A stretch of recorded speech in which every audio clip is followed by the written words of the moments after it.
Hey friends, if you encounter the too many requests error for Google Chrome, then please watch this video. I will guide you through the resolution. Search for Chrome and open Google Chrome. Now, here's what you have to do. First of all, click on these three dots at the top right corner, select history.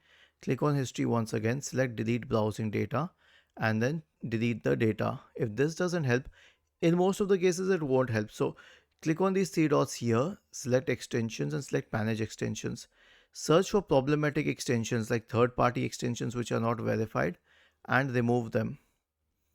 Okay, now if this helps, then the next solution after removing the Chrome extensions will be to update Chrome. So search for Chrome once again, open Google Chrome, click on these three dots at the top right corner, okay, and then select more tools. Sorry, you select help and then click on about Chrome. Let it update to the latest version. If this doesn't help either, go to reset settings, restore settings to the original defaults and reset it. Was this helpful? If yes, then please subscribe to the channel. If not, then let us know in the comment section of the video on how we could help you further. Thank you for watching this video and have a nice day.